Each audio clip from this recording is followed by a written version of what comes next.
Countdown to Halloween, featuring Gregory Miller's Dark Nights and Candlelight, 31 Tiny October Tales. Every night at exactly midnight, a new story will appear on StoryLink Radio's YouTube channel. You'll have 24 hours to listen, then it will disappear and the next one will appear. Plan to catch these each day or you'll miss one. Each story will be 2 to 13 minutes long. If you haven't already, be sure to listen to the introduction to the book right here on this channel. And now, tonight's story from Dark Nights and Candlelight, 31 Tiny October Tales.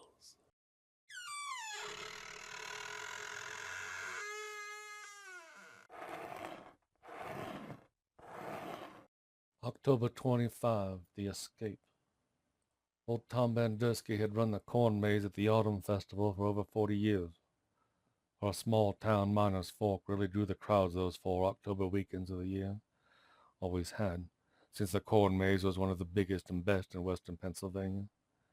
The share of the profits Tom collected was always welcome, but he enjoyed the maze most because of the families he got to meet and the happiness it always seemed to bring them. That was the best part. That was the part that mattered. The maze grew in his far western field, which he always donated for the cause, and which he tended throughout the growing season with great care, rooting out stalk rot, carefully planning plant density, and even working out with veto power each year's maze pattern with the Miners Fork Autumn Festival Planning Committee. It covered 5 acres, just across the street from the hayride drop-off and a quarter-mile from the main festival grounds. Stationed throughout the paths and dead ends were townies, adults and teens who dressed as ghouls and ghosts and that sort of thing. Spooky, but never so scary they upset the little ones. And then, scattered about were the jack-o'-lanterns. Battery lit now for safety, but Tom didn't think they had the same feel as with the candles. Bats on wires, motion-censored cackling skeletons and scarecrows. Tom loved the scarecrows most. He made them himself, and he chuckled as he posted them up here and there in the days before the festival opened. He'd never thrown a shirt, a sock, or pair of trousers away. They all went into his creation. Hosting the corn maze entrance by day was plenty fine, but the evening hours, with the sun slipping behind the horizon and the autumn night mist descending, were even better. Second only to the hours of full night, when he issued everyone a flashlight and sent them down the dark and claustrophobic paths that would eventually lead back, after an hour or so, to the entrance again, and then on to the fair's nightly bonfire, hot apple cider, and s'mores back at the main grounds. And it was on one such night, just before Halloween, on the very last day of the festival for that oddly cold, notably dark season, that the woman asked for a ticket. She'd pulled directly up to the maze lot in her car, a flashy silver Buick. People seldom skipped the hayride, seldom even knew how to find the maze without it. Odd. And she was by herself. That made Tom take notice, too. What fun was a corn maze by yourself? It was just lonely. Lonely and kind of sad. Nobody ever went in alone. And she was dressed differently than most, at least for a corn maze on a chilly October night. Instead of jeans and a sweater, slacks and a jacket or something similar, she had on high heels and a sharp, smart turquoise blouse.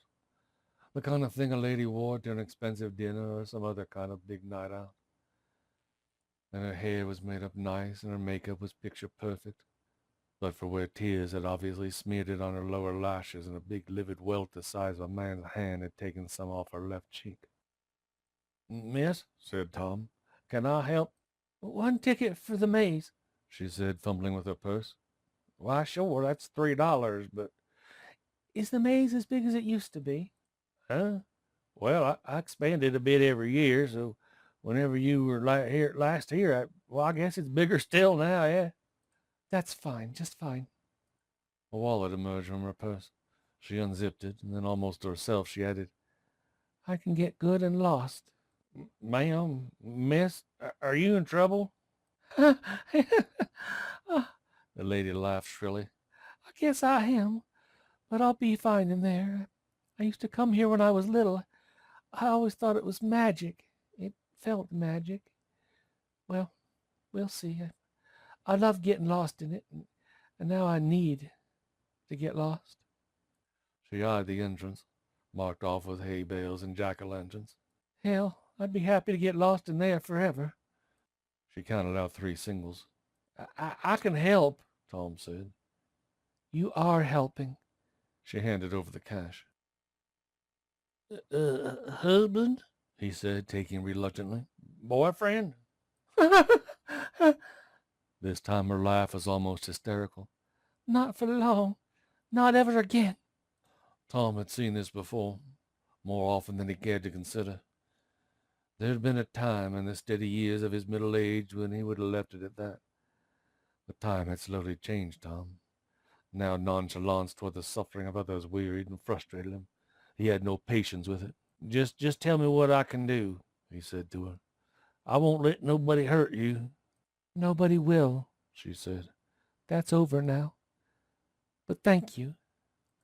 She grabbed a ticket and with half a dozen quick steps disappeared into the maze, leaving nothing behind but a whiff of expensive perfume. Tom shook his head and then looked after her into the darkness of the maze for a long, long time. What could he do? Little enough now, he supposed. He could call Sheriff Morgan while she was still in there, have him there waiting, so that when she returned together they could maybe persuade her to make a statement and offer up some options. Yeah, but that hardly ever worked. No, it probably wouldn't do. Instead, he would wait alone, wait for her to reemerge and try to talk with her again. Too much pressure would scare her off. He reckoned that right now a single friendly face would do more than a badge. So Tom waited, listening to the screams and laughter from deep in the rows. He waited as children and teenagers emerged, happy and panting, to hitch a hayride back to the fairgrounds. Waited until the moon rose higher in the darkling sky and the silver shadows grew long. He waited until John Wilmer, the hayride driver, tipped his hat and bid him good night, and the fair officially over, the countryside quiet now, save for the rustle of the corn and the distant clack and squeak of rides closing and stall windows sliding down. But the lady never came out. Her silver Buick sat cold and silent, a metallic mound in the midnight moonlight. Tom shivered. A group of half a dozen older kids, still dressed in their fright costumes but with masks now tucked under their arms, emerged, looking tired and ready for sleep. Tom peeled off 620s and passed them out. You guys checked the whole maze before you packed it in? Why, sure, Mr. Bando, we always do, said Mark Simmons. It's empty. Everyone gone. Well, see you next year then, said Tom, nodding. Hey, and thanks again for all the good work, you guys. They disappeared down the lane. Now Tom would go in. He did every night, always needing to make sure that everything was in order, everything turned off, and everyone gone, just in case his staff had forgotten something, or skipped something, or overlooked something, or someone. Every night from midnight to 1, it was just him in the darkened maze, his little night kingdom. To some it might have seemed a lonely duty, a patrolling a fun house now empty and turned off, the life gone, the magic. The magic. Hadn't the lady mentioned magic? The magic dispelled. And it was. But he enjoyed it just the same. This time, though, he felt an unfamiliar prickle of nerves. This time, though, he had every reason to. He came across it in one of the farthest, darkest corners of the maze, in the middle of a half-hidden, easily overlooked dead end. At first, Tom thought the lady had killed herself, ended her life in some bizarre and grotesque fashion. But then he realized what he was really looking at. The scarecrow tied to the pole was different from any he had ever made. But that was still inarguably what it was. His flashlight revealed a face of pale, cracked porcelain and subtle paint.